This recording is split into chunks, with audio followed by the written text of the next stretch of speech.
All right. Let's do it. I'm super excited for this one. Today we got Bash, baby. Come on, drop some ones in the chat, Uh, Playboy. Make some Drop some noise. spades in the Let's chat. go up line. All right. I called him like 30 minutes ago. I'm like, hey, yo, Bash. It was the first time I ever met him. Never met him at all in my life. First time I heard his name was like actually today.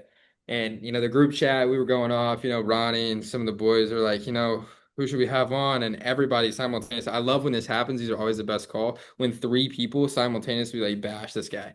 We need this guy right here. I'm like, okay, all right. Give me his number. I'm like, all right, sick. So I call him and I'm like, hey, yo, Bash. I'm like, he's like, yeah, what's up? I said, I heard you been making some ruckus in like Philly. He goes, yeah, I've been making some noise in Philly. We got motion is what they call this. That's what he said. So Hmm. if he's in Philly, you guys know he's making some motion. He's making some freaking noise, stirring things up. Drop some ones, make some noise. Bash, dude, how you feeling, brother? I feel amazing. How do you feel? I'm honored to be on here with you, dude. You're doing some. The Are honor's these all your mine. boys here? Are these your boys that's acing up? Is that your boys? Yeah, that's all. That's half of them, honestly. Where's the other half at? My whole front screen is like all of your boys. It's awesome, honestly. No, dude, that's sick. So I want to kind of get into, honestly, I kind of want you to run the show a little bit just because dude, you have so much now, so much good stuff that you've been doing to really light your team and light your team up fast. So real quick, just to preface, who this message really goes to is that producer who's clocking 40K, clipping it every single month, and now you're ready to build it. So walk me through, why is it? Why are people telling me like you've got all this motion right now? What happened, dude, in the last like 2, 3 weeks? I could take you back 2 months, honestly. Take me back Um, from the beginning, dude. Take me back from the beginning. Like, where did you start? How did you start? And then take me up to like, what does right now look like?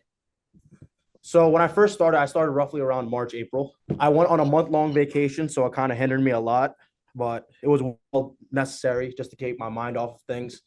But when I locked back in, I was by myself until I would say about September, just myself, right? Dialing. And then up until from September to December, I only had one downline, one person on my team. It was just me and my one guy. Shout out El Mansour. He's definitely here somewhere. Shout out right there. Yep, Right. It's right in awesome. the middle. That's my guy, right, my right hand man. And then from there, from December, I had one guy. And then the next month of January is when I blew up. I had about 16. And in February, we're looking around 40. Did you just say 40? Yeah, roughly about 40. I'm looking at the board right now. See it? Yeah, let me see the board, bro. You got 40 names on the Let me see the board. So that's Oh top. my That's God, he's not contracted. lying. These are the people that are interviewing and onboarding. I have to put them through the course. We got some goals, stuff like that. Good God. Drop some ones in the chat if you want your board to look like that. Okay, first thing I wanna kind of go back on is you said you were dialing alone and you took like a month-long vacation. Why were you dialing alone? You were alone? Are you in you're in the Philly office, right? Yeah. What I mean by alone, I meant by like I didn't have anyone behind me or underneath me, try to help them, try to like guide them. It was just myself. But when I first started, the first I would say about 3 months. Funny story. 3, 4 months I was dialing from home or one of my boys' cribs. And not gonna lie, it hindered me a lot. But moving forward, we had a March Madness bracket, right? This is when it turned up. Shout out to two individuals specifically. One is Yusuf Dials. So he was basically telling me, yo, I'll go to the gym with you every single day in the morning, but I need you to come to the office. At first, I thought he was lying. There's no way. If you know Joey Dials, he's not getting up at 6 a.m., 7 a.m. to go to the gym, let alone do all that, right? So I was like, you know what? Okay, we'll see how long it goes. So, actually enough, he was committed. So we went to the gym for about 2 weeks, and that's when the March Madness started. And my partner was Mo Damza. So if he's in here, shout out to him. He texted me. He was like, yo, I know you don't go to the office often. You only show up for the Tuesday meetings, but please, I need you. We need to win this bracket. So I was like, all right, I got you. And then from there, came in every single day and never looked back since. That's awesome. So what? So obviously you got into the office. I mean, for a ton of reasons, you Yeah. started doing better. You had people who actually wanted you to win. I mean, when you're at your house, I mean, people still want you to win, but it's like, okay, you don't even want to come to the office. Like, okay, you think you can do it on your own? You want to do it alone? I mean, go do it alone, right? And that's the freedom that we have in this job is you get to do it alone, but you don't have to. And that's where, camaraderie and culture happens. And especially if you're in Philly, I would not be missing out on that culture that is in there. So obviously, get to the office, boom, you start selling. You go from like what, a 3K producer to like what, a 40K Yeah, producer? literally. So Walk me through how you went from 3 grand a month to 40 grand a month. the thing is, Ronnie says it all the time. The Philly office is contagious. It really is, honestly. When you hear that bell hit and you know it's not you, it drives something inside you where you want to be the next person. It fires you all day, every day until you're the one getting clapped. You want to make sure you're the one hitting the gong next because that's the most important part because you feel like you earned it. When you're at home, yeah, you smack a policy and then you're on to the next one. You don't feel that camaraderie, like you said. So it is Hmm. really contagious at the end of the day when you see people that are smacking 100K months, 50K months, 60K, whatever. You want to basically make sure that's you next. I got you. I got you. So then obviously the culture being in there, the gong, everything like that, energy, you're around 200, 250, 300 people at this point up in there. Like Yeah, culture's close just to crazy. 400, Energy's 500 crazy. now. But what about like lead spend? What were you spending whenever you were like, issuing 3K a month? Like you were not making money, obviously. Nah, I wasn't, honestly. At a certain point, I felt like I was drowning. I'm not gonna lie. The lead spend was around 800 at that time. Now it's around 1500. Okay. So you Yeah. were spending like 800 and honestly not even breaking even, like 3 grand a month, like issuing 3 grand a month. Like you were not making no money. You were coming out of pocket like 500 Yeah, I bucks felt like sometimes, yeah. just to be here at your house alone. So kind of felt like you were drowning, kind of got stuck. Okay, you get into the office, you increase your lead spend. Is that it? People just need to get into the office and they just need to increase their lead spend, or what else is there? Do you have some kind of like, what was it for you, dude? There's so many people out here right now that, a Mhm. lot of people here make a ton of money, right? We know that. But there's also a lot of people that are brand new or that have been here 1 month, 2 months, 3 months, and they're only getting three, four, five, seven, maybe even 10 grand issued in a month, which, Exactly. isn't making people a lot of money. So a lot of people can feel the way that you felt, Bash, where you kind of felt like you were drowning as a producer and you weren't making money. Mhm. Other than the lead spend, get into the office, what is it that got you out of feeling like you were drowning, got you the results, started to, pile up wins? What was it? What did you change? This is the biggest tip I can give any of you new guys. Do not leave the office until you hit a policy. Earlier, I've smacked a lot of policies between 7 to 12 a.m., sometimes 11 p.m., just by Mhm. staying here and making sure that I actually hit a policy before I left because we don't get hourly, we don't get salary. You got to make sure you show up every single day with intentionality that you are going to smack a policy, and you got to be by self-belief. I can hype a person up as much as I can, any of my guys, but until they believe themselves, they won't. It doesn't matter. You know what I mean? Yeah, it's huge. So obviously, working the hours, like obviously we all know like 10 to 7, 9 to 7, whatever it is, like that's the requirement, right? And that's respectable and you can do that and still make money. But if you're not seeing what you want, go the extra mile, work that late shift, that 7 to 10 if you need to, like 7 to 12. Like you even said you're smacking deals at like 12 a.m., right? And that's the beauty of what we have in this business is you can like, okay, you can reset at 7, get back on the phones and like go to town, dial your leads in Cali, Hawaii, whatever it is, Cali, I mean, whatever, right? And you can kind of get that late shift. Like I know for a fact, like I've got a guy that's in school still, and he's probably going to start issuing like 40, 50 grand here soon. And that's what he does, dude. Like he's in class all morning. He doesn't get to dial until later. So he has to put in that extra time between 7 to 10. Dude gets like a deal out every night between those hours, right? And but Yeah. it's his intention, right? So that's the other thing you said was intention, a ton of intention. And that's huge. Being where your feet are, having a ton of intention and not leaving until you get a deal.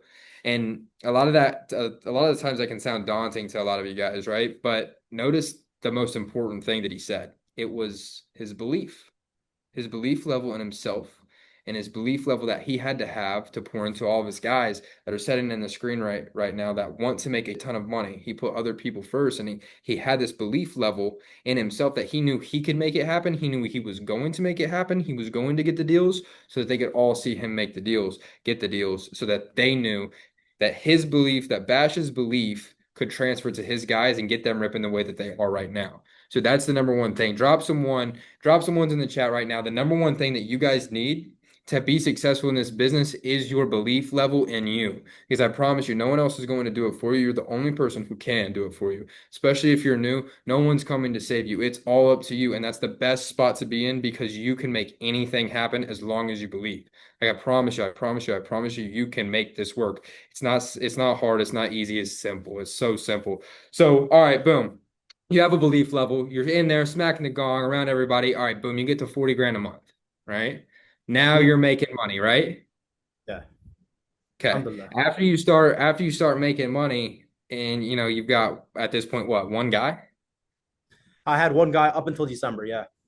Okay, so walk me through what kind of Christmas present Santa put under your tree. And he just like spawned like 10 guys in 1 month. Like, how does that happen? Like, I don't know if I've done that yet. Like, how does that happen? Walk me through all the people who want to light this thing up, get a bunch of directs real quick, and spawn. How do you spawn 10 recruits out of nowhere? Well, Ronnie, there's a saying that Ronnie says. He says all the time, and it stuck with me. Even till now, he says, make sure you have a starting five, right? Now, you see where Ronnie's at all the way up here, right? And basically, every one of us try to aspire to be like him, right? Now, he says you want to build a starting five. So I was like, all right, cool. If Ronnie can do it, I can do it. So what I ended up doing was double that. I found a starting 10. And every single one of them, I told them that they had to bring me five. And funny story, Ronnie came up to me about a month ago and he was like, yo, I heard you give your people homework. And I was like, what do you mean? Like, I knew what he was talking about. I just wanted to hear from him. And he was like, yeah, I heard you tell every one of your guys to make us like bring five guys on. And I was like, yeah, that's their homework. You got to bring me five guys. I'll train them. I'll make sure they're sharp. And then from there, once you get your comp boost, they're all going to be under you. Because at the end of the day, when you help your guys, they will help you. That's just how it comes out to it. It's a simple Yeah. transaction. So if you want to grow, first and foremost, make sure you have people that are like-minded with you. Make sure they're sharp. Make sure they have work ethic. The information will come later. Don't be overwhelmed and try to teach them everything on the first step. Like you basically got to make sure that these people that you bring on your directs are a carbon copy of you. Every single thing that they do, because everything that they do will be a reflection on you, and vice versa. So if you're slacking, you have your feet on the table. What do you think your downlines or your team's gonna learn? No. So sit up straight, have your posture correct, make sure you're doing every single phone call with intentionality. Because there's days where I've only had one pickup all day, and that's one close. But at the end of the day, it's intentionality with every single thing that you do. Every single small step will lead to a big impact. That was solid, bro. I'm taking notes over here. That's solid. So finding people that are just like you and then Yep. setting good posture, doing that a good agent would do and do it so that they see it and then they do it, right? If they're just like you, they'll do it. They'll start doing stuff just like you. Okay, so saying, all right, Ronnie always says find your starting five, find your starting five, right? Okay. Well, you found a starting 10. But dude, Yep. I looked at your Instagram just a minute ago, right before we hopped on here. You got two posts. And like to be honest with you, I wouldn't even, dude, if you DM me, I wouldn't even open it. So how did Yeah. you find 10 people who are like, yeah, I'm down. Like I'll follow this guy. It's funny because if you notice, if you saw my Instagram maybe about a week ago, there would be zero posts. You know, I just have started. My guys started posting their sales. Shout out Sunny, shout out Saba. They've been posting their stuff, making sure that they got recruits. They want to make sure that their teams as well have motion. But for me, honestly, just based off the person I am, I'm very honest. I'm very straightforward. I don't sugarcoat. I tell them the truth. At the end of the day, transparency works both ways. And I just told them, yo, this is a good gig. This is what I do. If you want to tap in, let me know. But at the same time, I want you to have 60, 70 hours minimum requirement. I want you to do this, this, this, and this. You can make a lot of money, but at the end of the day, they don't necessarily, a new agent will never believe it until they see their first deposit. Once they see their first deposit, their foot's on the gas and they're like, I can 10x this, I can 100x this. But I just got lucky, honestly. If it comes down to it, God really just gave me a beautiful market and I just took over. I think I might be the first of my people to do it, honestly. Because the I thing is, love it. a lot of people on the office, a lot of them are Arab, so their market is the same people, right? Let's say, for example, it's like a veteran, right? You call them, and 15 people call the same mutual, right? They're like, yo, want to do it, want to do it, want to do it. No. All right.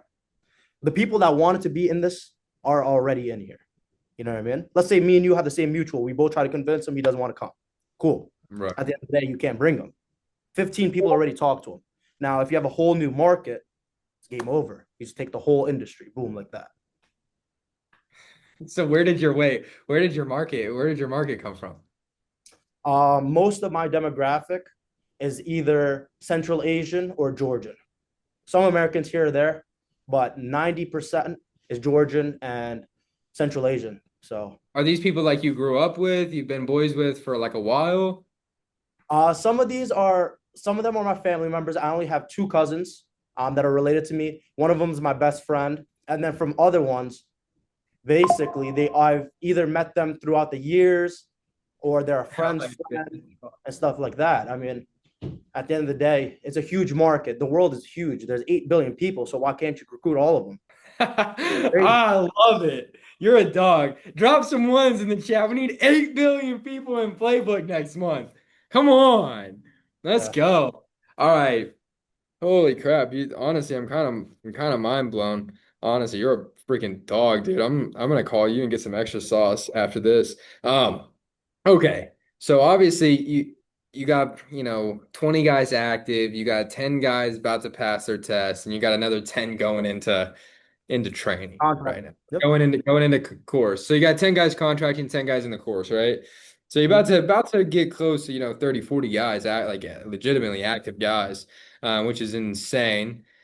It is. How are you, because you said, dude, these guys are sharp. Like they're solid. They're having fast starts. Can you walk me through when you get these guys in? Because recruiting is just half the battle.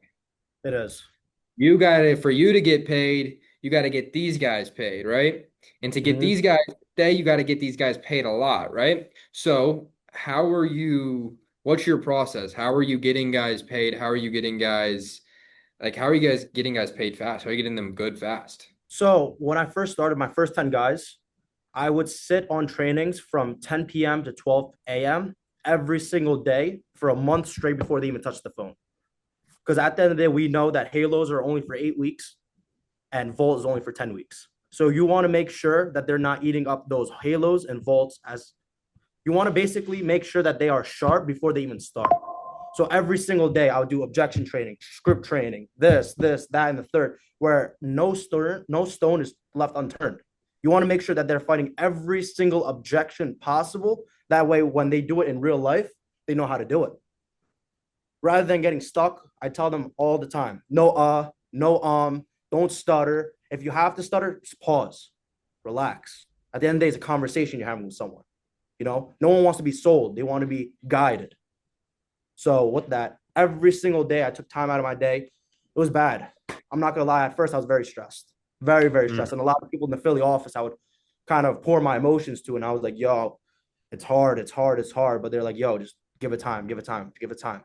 So with that in mind, I made sure that those 10 people that I brought on at first knew exactly every single scenario. It's kind of like basketball or soccer or whatever. You got to do the free throws. You got to make sure you master your free throws, the shots, everything like that. Because if you're not going to do it in a game and you're not doing it in practice, what are you doing? You want to make sure the practice is solid and it's 10 times harder than the actual game itself, where it feels like the game is just, it's easy. You know what I mean? They teach their guys, boom, boom, boom. So training's early, early, early. Like after they pass their test, you're plugging guys into trainings. A couple of my guys were 17. So my main demographic is from 18 to 21. I'll say Mhm. majority of them, possibly out of my 40 people, only three of them might be over the age of 21. So with that, I made sure every single person knows exactly what they're doing. Even now, every single week, 3 times a week, I'm taking time out of my day to make sure they know exactly what they're doing. You know what I mean? Two in Discord, one in the office on Sundays. I have all my guys, and I have about 7 girls as well. So I want to make sure they're all sharp. They know exactly what they're doing before they even start. Hmm. This is solid, dude. This is solid. And then what about man, when guys start to do you have you had anybody that's struggling so far or no? Life is not sunshine and rainbows. There's a couple of people that have been struggling, but the thing is, for me, I have to sit next to them and make sure that they're getting paid. Because I tell all of my guys, if I'm getting paid and you're not getting paid, that's a problem. I want to make sure you're getting paid first and foremost. That way you can put on your friends and teach them as well. Because at the end of the day, it doesn't matter. If I'm getting paid, I know how to make money. But we got to make sure these people know how to make money. Think this is the last thing I'm gonna say, and then we're gonna open it up to questions. I'm gonna let you give, the last thing that you want to say, but I think what he just said was so important, and I think this is how you breed good leaders and you get people good results, right? And if you want to hear this, drop a one in the chat real quick. What he said was, if I'm getting paid and you're not getting paid, that's a problem because he knows how to make money. You guys want to know why this guy is good at getting people paid and why he could recruit guys, it's because he learned how to get paid himself without anybody because he sold 40 grand. Then after that, people started following his results. So he sold 40 grand, he was making money. He doesn't have to worry about himself anymore. You start making 40. When you start selling 40 grand, that's when you actually start profiting like 20, right? So it gets pretty cool. You're selling 40 grand, you're profiting 20. Okay. After that, he knows how to make money. He doesn't care about himself anymore. Like 20 grand. Dude, you came from making no money. Did you came from so when you started this, spending $500 just to be here. Okay, now we figured it out. He's at 40 grand a month. He doesn't have to worry about himself anymore. Now all he has to worry about, he's doing what he's doing. He's having a lot of tension. Now he just has to worry about getting his guys paid. Obviously, his guys are going to follow him, going to trust him for a little bit because he did it for himself. And they might think, well, if he can do it, why can I? But they don't know how. You know how. So now it's your job to teach those guys. How do you teach them? You set them right next to you while you're doing it. That's pretty much what you're doing, right? Other I than, make trainings, right? Yeah, of course. There's trainings itself where they can just hear, oh, this is a certain objection, this and that. But I want to, especially with the newer guys, what I did is I had my phone in a quiet room on speaker, making sure that not only do they hear me, they also hear the client and how I fought those objections. You treat it like it's only an objection if you treat it like an objection. And they saw me go through about 20 different social objections, 20 different bankings. And I make sure first and foremost to close in front of every single one of my people that they come in so they know exactly how I talk, how I sell, my mentality, everything like that. That's solid, dude. That was sauce, dude. I appreciate you hopping on. Everybody drop some ones in the chat if you got some value out of that. If you learned something today, I know I did. That I honestly took a lot away from that. So I appreciate you being on here. Of course, Give thank the you. That was mine. Of course, bro. Of course, bro. Give the playbook one thing that, and we'll open up to questions after this, but give the playbook the one thing that you would say is, what's on your heart? What do you want to leave the playbook with so that everybody can effectively get better together? The one thing that when I first started recruiting and building a big team, there was a couple of things that upset me. I'm not gonna lie. So a lot of uplines have the mentality. They have the mentality of sink or swim. Throw them in the river or throw them in the ocean, let them sink or swim. And I got a lot of heat for it based off the way I teach, is because I don't view my team as a sink or swim. They all left their jobs specifically to trust you and make sure that you're leading them to the golden entrance, right? So the way my philosophy is, every single person that you bring in is like an apple seed, right?